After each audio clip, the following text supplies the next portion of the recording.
May request pala, may sulat pala si Congressman Paulo Duterte sa ating mga kongresista, mga kababayan. Oh, bakit kaya laging absent si Congressman Paulo Duterte, no?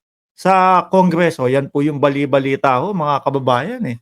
Si Congressman Paulo Duterte daw ho ay laging wala doon sa Kongreso, pero may sulat mga bossing. Alam niyo po, 'di ba, mga kababayan? No?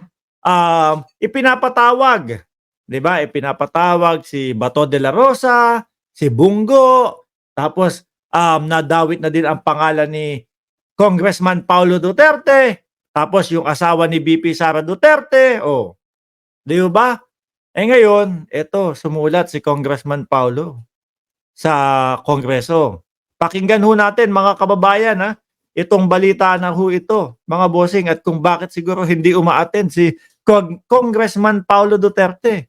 Sabi nung iba, nako, dahil dyan sa hindi nila pag-attend sa Kongreso, napapaisip ho kami tuloy na taong bayan, na baka guilty sila. Di ba may ganun po tayong ugali, mga bossing. Hindi lang tayo, no, hindi lang po mamamayang Pilipino, kundi sa buong mundo yung ganyan. Kapag kayong ayaw mong ipaliwanag o ayaw mong sumipot, isipin na ho, baka guilty, baka hindi kayang ipaliwanag. Pero pakinggan ho natin ito, mga kababayan.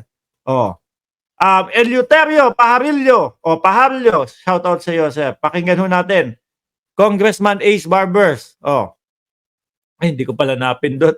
We will deliberate on this siguro sa next Quadcom hearing, and we will decide on this also in the next Quadcom hearing. As to the content of the letter, meron lang siyang mga request sa Quadcom na titingnan namin kung pwede naming mapagbigyan. Grabe talaga. Ano po, yung mga pinapatawag. Kapag po yung mga Duterte ang mga pinapatawag o yung mga, yung mga sila Bato de la Rosa, laging merong mga request po. Laging merong kailangan sila yung susundin. Kapag hindi nasunod, ibig sabihin, hindi pupunta. Grabe naman kayo. Napakasimpleng ipapaliwanag ninyo ang sarili ninyo.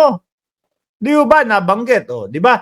Kagaya ng estilo ni Bato de la Rosa sa Senado, pag may nabanggit na konting pangalan, ipapatawag niya. Pero kapag sila po ang pinapatawag, mga bossing, ang daming sinasabi, ang daming mga kailangan susundin. Sila ang susundin dapat ng Kongreso.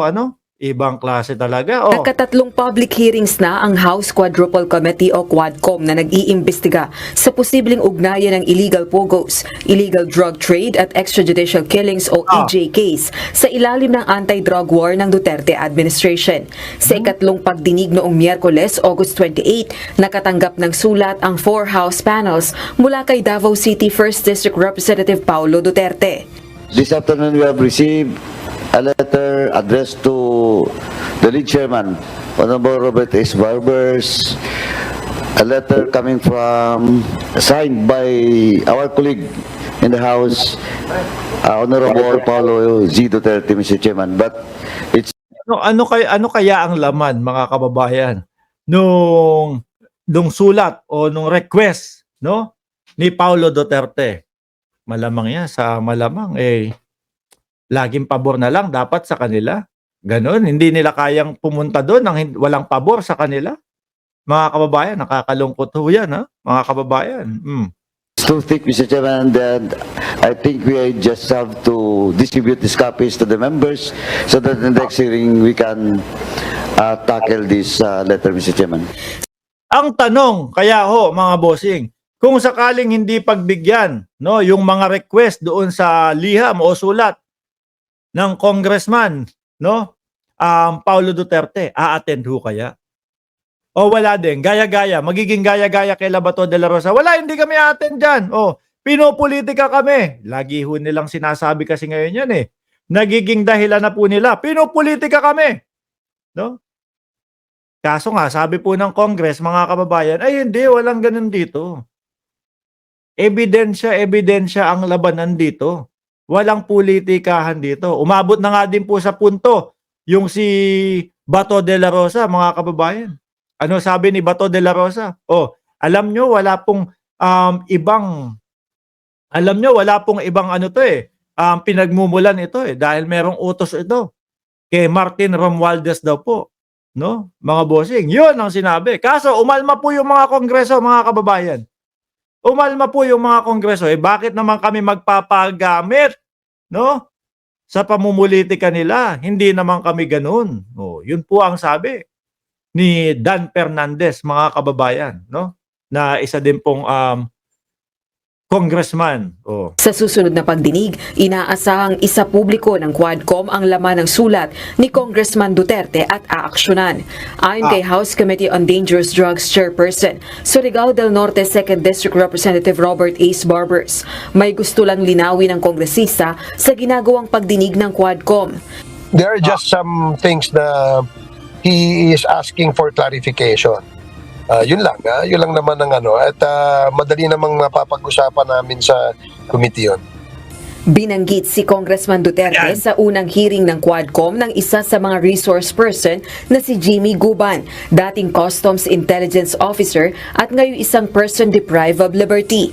Idinawit ni Guban ang Kung mga bossing, kung yung iba po bago pa lang po dito, no, at hindi kumbaga hindi makasunod o hindi follow kung ano yung istorya niyan, mga kababayan. Kasi po yung si Guban, yung kaninang naka-orange na nakita nyo idinawit ang pangalan, no, ni Paulo Duterte, mga bossing, doon sa yung pagpasok ng mga magnetic field na meron daw laman na mga ipinagbabawal na gamot, mga kababayan. Yan po, kaya pinapatawag din si Congressman Paulo Duterte sa Kongreso. batas at si Attorney Man Scarpio, asawa ni Vice President Sara Duterte sa bilyong pisong halaga ng shabu shipment Ayan, noong 2018. Ayon naman kay House Committee on Public Safety and Order, Santa Rosa Lone District Representative Dan Fernandez, kwestiyon ni Congressman Duterte sa kanyang sulat ang Quadcom hearings. We received Siya pa nagko-question. Siguro kaya? Sino ba may utos sa inyong Quadcom hearing na yan? Bakit nyo ginagawa yung Quadcom hearing na yan? Bakit ako pupunta dyan sa Quadcom hearing na yan? Baka ganun po yung mga Pero dapat totoo yan. Yung sabi ni Kuya Eric, Kuya Eric Vlog, dapat lang isa publiko para alam ng taong bayan kung yung mga request ni Congressman Duterte, mga kababayan. receive letter, no? Marami sa mga sinasabi doon na questioning yung proceeding namin, but we haven't taken action yet on doon sa kanyang mga letter na pinadala. Samantala, itinanggi ng Quadcom chairpersons ang aligasyong may game plan sa isinasagawang investigasyon. Sa gitna ito ng pagkakadawit ng mga kilalang kaalyado ng dating administrasyong Duterte sa mga aligasyon ng illegal drug trade, EJ case at illegal pogos.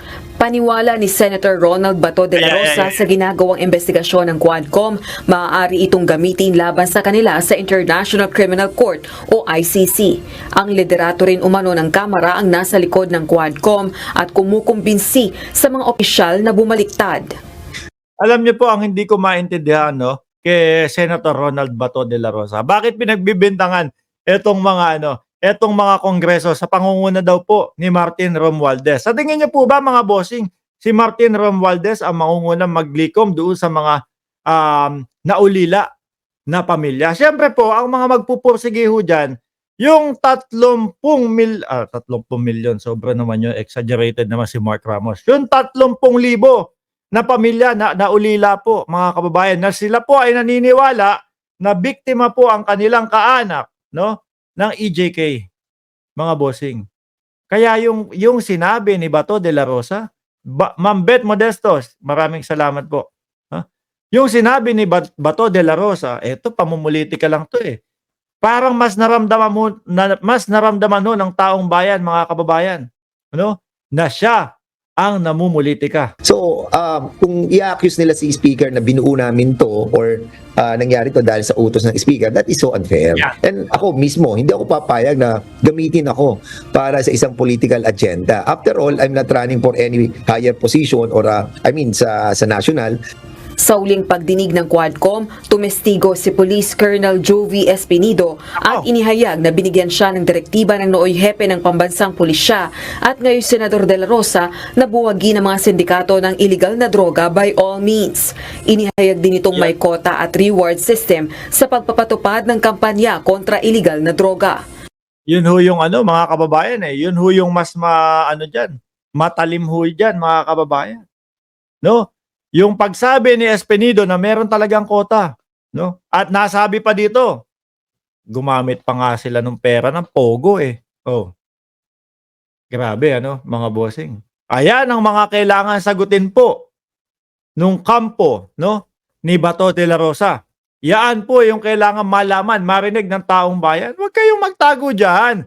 Puntahan nyo ang Senado, iniimbitahan kayo O tapos sasabihin po nila mga kababayan, nako, wala kayong due process, no? Hindi nyo pinapairal ang due process. Pero po, pinapatawag sila, mga bossing, para ipaliwanag ang kanilang sarili. Di pag naipaliwanag nila ng maayos ang kanilang sarili, absuelto sila, kesa naman yung nagtatago sila, ayaw nilang pumunta doon sa patawag sa kanila ng Kongreso, tapos galit sila pag sinasabi ng taong bayan, mga yata yan mga guilty ata yan, kaya ayaw mga magsilitaw. Tina B, shoutout sa'yo.